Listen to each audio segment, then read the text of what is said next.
Hey, what's up everyone? Welcome back to another video, and today we're looking at macOS Sequoia Beta. It's the latest and greatest in Apple's macOS lineup, and it has a lot of new features, enhancements, and improvements, along with assorted other things. And today, we're going to take a look at those, see how it changes the game, and see if it's worth upgrading to. Let's get into it. Alright, so first things first, we're going to look at something small. Apple Maps. It got a small update this time, but significant. What it does is hikes and custom routes.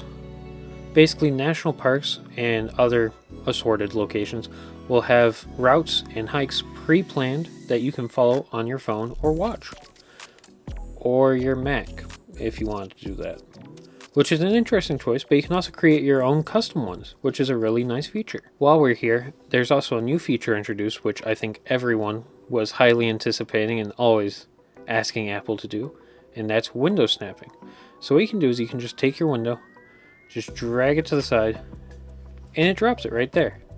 Now, one feature that this does that Microsoft Windows doesn't do, is it leaves a little border right around it. And if you were to open up something else and drag it to the other side, it leaves a little gap. And that's so you can still see your wallpaper and have like a separation of your windows. Another app that got a small feature, or a not so small feature depending on who you are and what devices you use, is iMessage. This time around it got RCS messaging in tapbacks. RCS was added to the iPhone, the Mac, and to Apple Watch. So when you message someone that uses an Android phone or isn't on iMessage, you can get read receipts, send notifications, and send receipts. Really useful. I personally like that feature.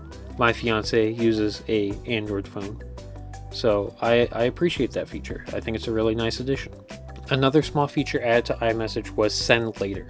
So basically you can type out your whole message and then you press the little plus button, scroll down, and there's a send later thing, and you can schedule when you want that message to actually send.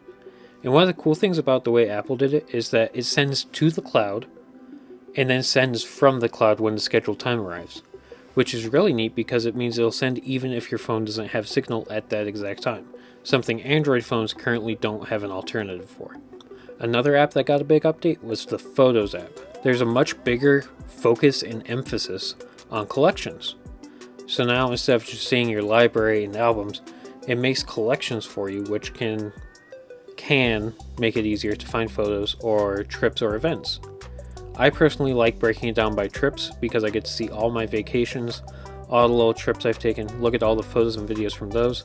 And another feature is they've basically overhauled the way search works. So now it's a lot better, it's a lot faster, and you can be a little more specific, and it's more likely to get you the photo you're looking for in a more efficient manner than before. I don't think it's quite up to the standard of Google Photos, for example, but I think it's a big step forwards. Another major overhaul that Apple did this time around was Reader in Safari. So now you can change the color of the page, you can change the font, and on some sites it'll even be able to pull summaries, links, directions, recipes, and videos for viewing in a better style with less distractions. Something I think we all take for granted a little bit. The Home app also got a little bit of love this time. The first time in a long time. Probably the first time since it got released. So now you can add robot vacuums, and there are even guest accounts. So if you have someone over who's staying with you, and you want them to be able to turn on your lights that are HomeKit only, they can do that now using a guest account, and they can only access the devices that you let them access. If you've already watched my iPhone video, which you can watch up there, you'll know that the Passwords app is now a thing, and it's fantastic. You have all your passwords in one central place, along with passkeys, Wi-Fi, codes, security issues, and deleted passwords. You can even share specific passwords with specific people if you need to do that. I don't really know who needs that, but if you do, you can do it now. It's a feature, not a bug. One of the most dividing and controversial things Apple did is the new iPhone screen mirroring feature. So basically you can come down here and click this icon, and if your phone's on your desk and locked, you can access it from your desktop. You can control it, control apps. Right now mine's being a little finicky because it's in beta, but I do have a short showing a little bit about how this works, and it's a fantastic feature. If you have to check your social media feed, or like you want to check Instagram, which does not have a native Mac app, this is a great way for accessing that. There are many more features to come. This is just a quick overview of them. This by no means goes over all of them.